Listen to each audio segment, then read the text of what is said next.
porque conforme os anos vão avançando, esses jovens e essas jovens vão passando pelas categorias de formação, né, se aperfeiçoando e tudo mais, mas nem todos conseguem seguir adiante. Não é? Cada vez mais o número ele vai ficando enxuto conforme a gente vai passando as categorias até chegar numa equipe profissional. O Programa Esporte Sociedade é um projeto de extensão da Universidade de São Paulo de Ribeirão Preto financiado pelo PUB, que tem como objetivo formar um canal de análise social sobre esporte e interação com o público interessado nesse tema.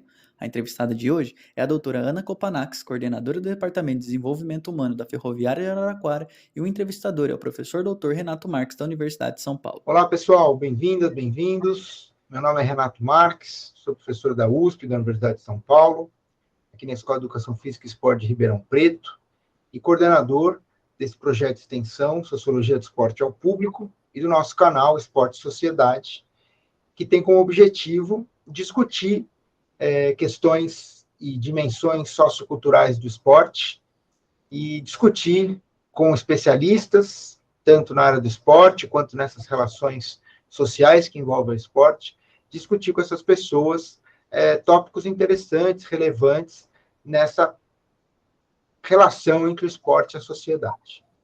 A entrevista de hoje é sobre jogadores e jogadoras de futebol que atuam em categorias de base.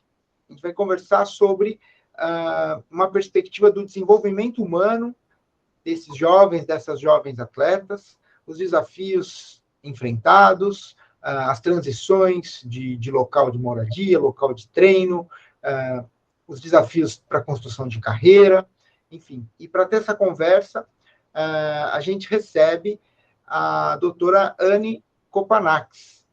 A doutora Anne, ela é coordenadora do Departamento de Desenvolvimento Humano da Associação Ferroviária de Esportes, a Ferroviária de Araraquara, esse clube de futebol profissional, com destaque tanto no futebol dos homens quanto das mulheres.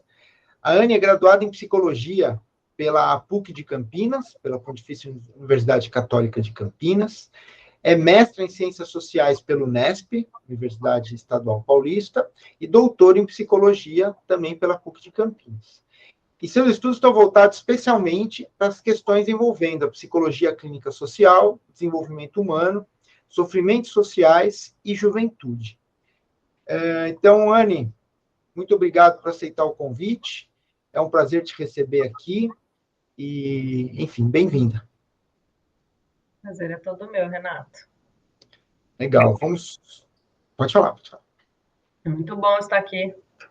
Legal, não, é ótimo te receber e especialmente ter a oportunidade de conversar sobre esse tema que é tão importante, tão relevante e nem sempre a gente tem acesso a quem está vivendo isso no dia a dia, né? E a oportunidade de te ouvir vai ser muito legal, você que vive no dia a dia essa rotina dos jovens, das jovens atletas em categorias de base de futebol. Legal, muito obrigado, viu, Anne? É uma honra te receber. Eu agradeço. Valeu.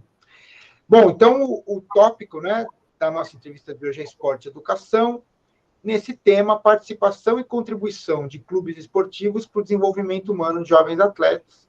E a gente vai tratar desses desafios enfrentados por jovens jogadores e jogadoras de futebol e o suporte dado pelos clubes. O futebol é uma modalidade esportiva muito relacionada, fortemente relacionada com a cultura no Brasil, né, com a cultura brasileira.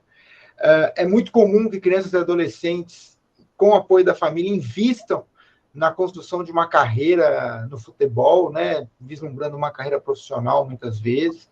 E isso demanda investimento, demanda esforços, demanda mudar a própria vida, né, o local de moradia, o local de estudo, enfim, mudar a rotina familiar para esse investimento no futebol.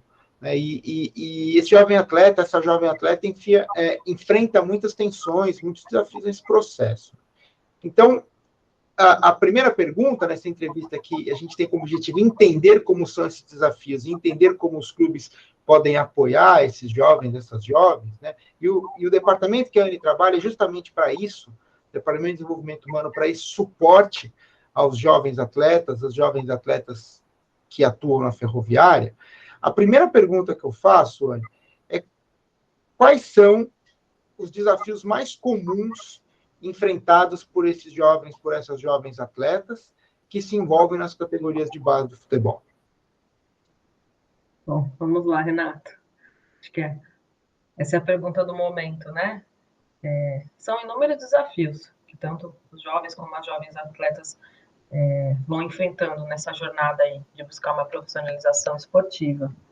Desde a saída da casa dos pais, no caso dos adolescentes que são alojados, e aí envolvem as questões afetivas e emocionais dessa própria experiência, né, de morar num alojamento, de ficar longe da família, até mesmo aquele sonho, né, infanto-juvenil de se profissionalizar e ter uma renda que vai salvar a si e a família. Nós estamos falando de jovens que muitas vezes vêm de situações de vulnerabilidade social e pobreza, que têm um talento reconhecido, né, desde a primeira infância ali, e vão estar desbravando esse mundo futebolístico.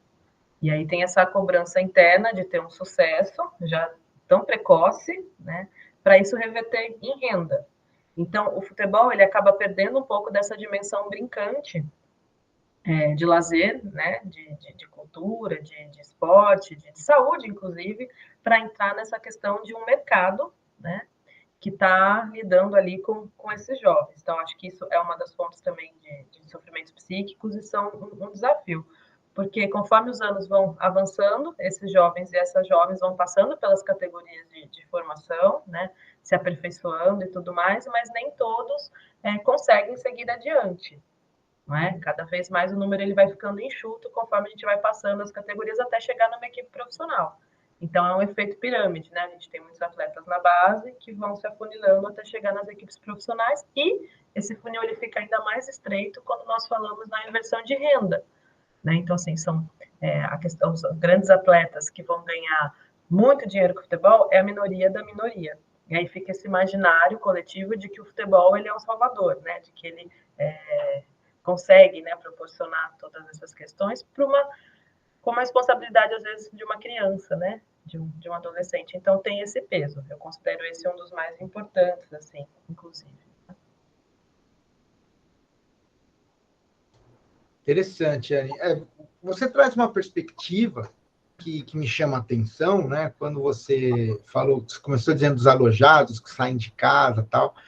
Então, me parece que há uma certa, não sei se é o melhor termo, mas precocidade numa certa responsabilização do jovem ou da jovem de uma construção de carreira, né?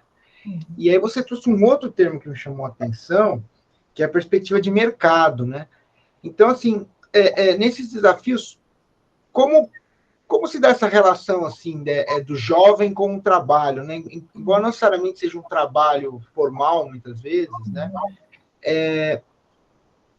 Mas como se dá esse suporte do clube e como se dá como se dão essas tensões, esse peso sobre os jovens, especialmente em relação ao trabalho, né?